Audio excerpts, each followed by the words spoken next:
तो बीजेपी जो है बीजेपी शुरू मतलब वहाँ आगाड़ी पर है और वहाँ कम से कम 49 से 50 से ज़्यादा सीटें बीजेपी की चुन पर आने वाली है, आ जाएगी। और शाम तक मतलब इसका क्लियर रिजल्ट आ जाएगा। लेकिन हरियाणा में बीजेपी की जीत हो रही है और जम्मू कश्मीर में एनसी और कांग्रेस का जो अलायंस था उनको वहाँ बहुमत मिल रहा है। लेकिन जम्मू में बीजेपी को अच्छी जगह मिल गई है। वैसा तो हमें पूरा विश्वास था कि जिस तरह 370 आर्टिकल हटाने के बाद वहाँ का आतंकवाद निश्चित रूप से खत्म हो चुका था। 95-96% वहाँ का आतंकवाद खत्म हो चुका था। वहाँ डेवलपमेंट के कामों की शुरुआत भी काफी हो चुकी थी और नरेंद्र मोदी जी के नेतृत्व में इतना वहाँ विकास गति से आगे जा रहा था। इसलिए मैं विश्वास था कि भाई वहाँ भी बीजेपी की सरकार आएगी। लेकिन वहाँ एनसी और कांग्रेस अलायंस ना होता था तो शायद बीजेपी वहाँ बहुमत से सत्ता पर आ जाती थी। लेकिन वहाँ नेशनल कॉन्फ्रेंस और कांग्रेस का अलायंस होने से वहाँ हमें हार का सामना करना पड़ा है। लेकिन ठीक बात है, जो लोकतंत्र में लोग चाहते हैं वो वही होता है। और इसीलिए मैं सभी विरोधी दलों को सवाल पूछना चाहता हूँ कि जम्मू कश्मीर में अगर एनसी और कांग्रेस सरकार आई है तो वहाँ तो जो ईवीएम मशीन अच्छी है, वहाँ की मशीन तो ठीक है। लेकिन कल ये बोलेगी हरियाणा की मशीन ठीक नहीं थी। तो इसी तरह के लोकतंत्र में इसी तरह की भाषा करना ठीक नहीं है। वहाँ जिस तरह सत्ता में आप लोग नहीं आए लेकिन आपको इतनी ज्यादा सीटें मिली तो वहाँ तो मशीन ठीक थी। लेकिन हर बार जहाँ बीजेपी या एनडीए सत्ता में आती है तो वहाँ यही आरोप लगाया जाता है कि भाई ईवीएम मशीन में गड़बड़ियाँ थी। तो ऐसा मुझे लगता है कि लोकतंत्र में इसी तरह की वक्त नहीं करना चाहिए। लेकिन ठीक बात है, एनसी कांग्रेस के अलायंस को वहाँ सत्ता मिली है, वो अच्छा काम करे ऐसे हम उम्मीद रखते हैं।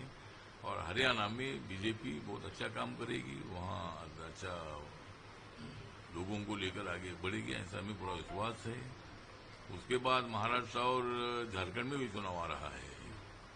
तो महाराष्ट्र में भी जिस तरह एग्जिट पोल की रिपोर्ट आ रही है कि भाई यहाँ महाविकास आघाड़ी सत्ता में आ सकती है, लेकिन जिस तरह हरियाणा में भी हुआ था उसी तरह महाराष्ट्र में होगा।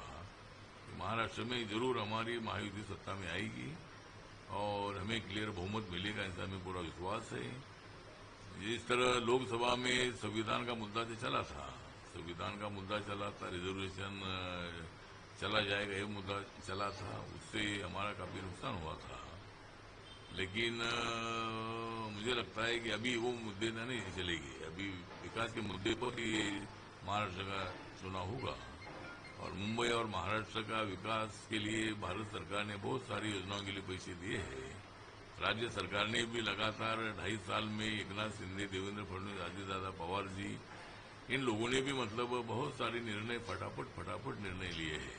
तो इसी तरह मुझे लगता है कि जरूर यहाँ महायुति की सरकार आएगी। रिपब्लिकन पार्टी का पूरा सपोर्ट महायुति को रहेगा और जरूर हम सत्ता में महाराष्ट्र में आएंगे, ऐसा हमें पूरा विश्वास है। सर, जिस प्रकार से हरियाणा में आज रिजल्ट आया, हमने देखा एग्जिट पोल में कांग्रेस की सरकार बन रही थी। हालांकि कांग्रेस भी दावा कर रही थी कि हरियाणा में पूरे जो समाज है, जो लोग हैं, वो बीजेपी के खिलाफ है। हरियाणा में किसान प्रोटेस्ट किए गए, कुछ खिलाड़ियों ने प्रोटेस्ट किया गया। क्या एग्जिट पोल के जिस प्रकार से आंकड़े दिखाई देखे कि कांग्रेस की सरकार आएगी, क्या ये जिस प्रकार से अब बीजेपी की सरकार हरियाणा में बन रही है, क्या ये जो आंकड़े आए वो आश्चर्यजनक है जिस प्रकार से एग्जिट पोल में दिखाया गया था और जो आज आंकड़े वो अलग है? ये आश्चर्य एग्जिट पोल होता है, सिस्टम होता है, उसका एक प्लानिंग होता है। कुछ लोगों को सवाल पूछते हैं कौन सत्ता में आएगा और शायद वो एग्जिट पोल के आंकड़े कभी कभी मतलब फेल हो जाते हैं। जिस तरह लोकसभा के चुनाव में भी हर एग्जिट पोल ने क्लियर मेजोरिटी हमको मिलेगी बीजेपी को और इतनी सीटें आएगी, इसी तरह का अनुमान हर चैनल ने नहीं दिखाया था। लेकिन उसके बावजूद भी हमारी सीटें कम आ गई। जितनी सीटें आना चाहिए तो एग्जिट पोल में उतनी आई नहीं।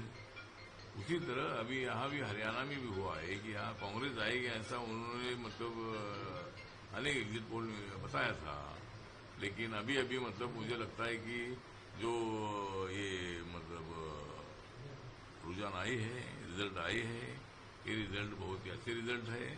और मुझे लगता है कि इसे जो जीत मतलब बीजेपी की हुई है, इसीलिए मैं माननीय नरेंद्र मोदी जी का आभार व्यक्त करता हूं। उनके नेतृत्व में हरियाणा को बहुत बड़ी जीत मिली है।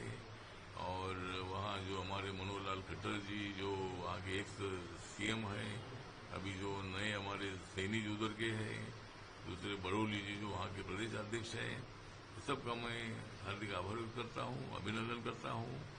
और हमारी सरकार बीजेपी की सरकार बहुत ताकत से वहाँ पर बनेगी और हम लोगों के लिए काम करते रहेंगे। हरियाणा में जिस तरीके से नतीजा आया उसके ऊपर कांग्रेस ने आक्षेप लिया है और इलेक्शन कमीशन को एक पत्र लिखा है कि जो सही आंकड़े हैं वो इलेक्शन कमीशन की वेबसाइट पे नहीं दिखाए गए हैं, जिसकी वजह से लोगों में संभ्रम पैदा हुआ है। किस तरीके से देखते हैं? मुझे लगता है कि इलेक्शन कमीशन का कोई विषय नहीं है। जो काउंटिंग चलता है तब इलेक्शन कमीशन आंकड़े नहीं दिखाता है, आंकड़े दिखाते हैं वहाँ जो जिलाधिकारी जो वहाँ का इलेक्शन ऑफिसर होता है, वहाँ काउंटिंग में जो लोग बैठे होते हैं, तो ऐसे लोगों के माध्यम से जब काउंटिंग चलता है तब मीडिया को आंकड़े दिए जाते हैं। उसका इलेक्शन कमीशन का कोई संबंध नहीं है। जब कोई डिस्प्यूट आखिर में जब होता है तब इलेक्शन कमीशन उसमें क्या जजमेंट देना है या क्या मतलब उनको रिजल्ट देना है वो तो देखता है। तो इधर हर बार ऐसे आंकड़े दिखाने का इलेक्शन कमीशन का संबंध नहीं है। लेकिन अब ये कुछ न कुछ तो बहाना बनाते हैं। जब जम्मू कश्मीर में तो हमने बहाना नहीं बनाया है। जम्मू कश्मीर में आपको मेजोरिटी मिले, आप सरकार बनाइए। वहाँ कोई बीजेपी ने ऐसा कोई सवाल उठाया, ऐसा बिल्कुल नहीं है। तो आप जो सवाल हरियाणा में उठाते हैं, मुझे लगता है ये सवाल तो उठते रहेंगे, लेकिन सत्ता